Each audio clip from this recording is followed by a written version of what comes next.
Did you know that some places in India are so haunted that no one dares to live there? Kuldhara, a deserted village in Rajasthan, is one of them.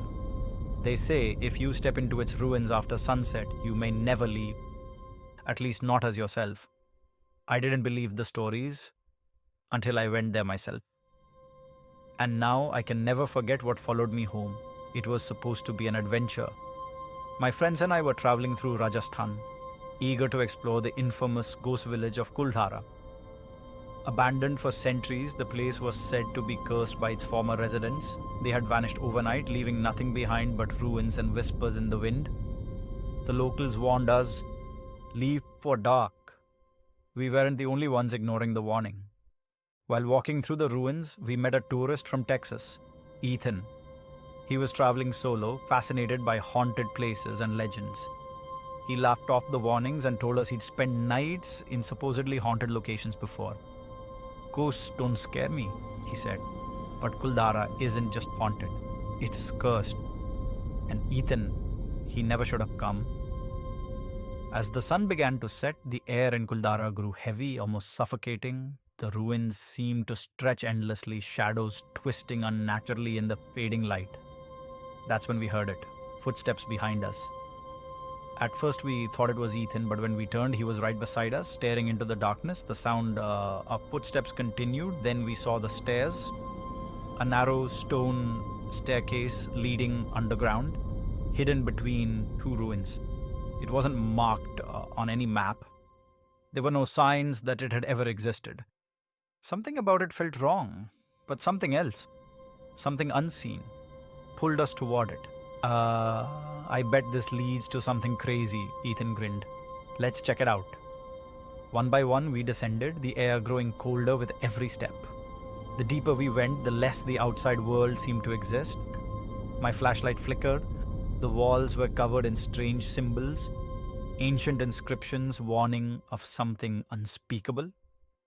And then we heard the whisper, "Leave now or take our place." The voice was not human, it was deep, guttural, layered, like many voices speaking at once. Then Ethan screamed.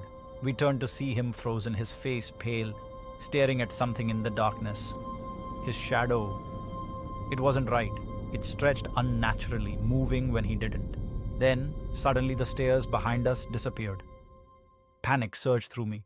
We turned to run, but the passage ahead twisted like a maze, leading us deeper. The whispers grew louder. Ethan stumbled, his flashlight hitting the ground and rolling to a stop, illuminating something. A figure, standing in the darkness, watching us. It stepped forward, no, it glided. The closer it got, the more we realized. It looked just like Ethan. But its eyes were hollow, its grin too wide.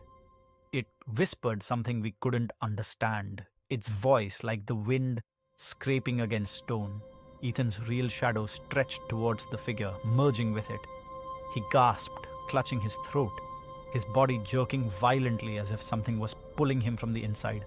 I grabbed him, trying to pull him away, but it was like he was being dragged. His feet scraped the floor, his hands clawing at nothing. Then everything went black. I woke up outside Kuldhara, the first rays of dawn breaking the night. My friends were there, pale and shaken, swearing we had only been apart for seconds. But something was wrong. Ethan was gone. The locals said no one had seen an American tourist in the village. No record of him at his hotel, no trace of his belongings. It was like he had never existed. But I know what I saw. And sometimes, when I stand in front of a mirror, I see something behind me. A reflection that isn't mine.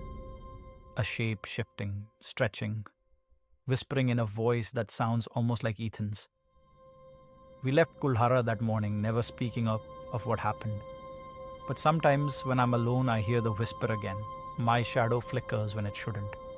And at night, in the corner of my room, I see a figure standing, watching, waiting. Have you ever heard of Kuldhara? Would you dare visit after dark? Let me know in the comments below. And if you love terrifying real-life horror, don't miss my next story. But be warned, you may not sleep tonight.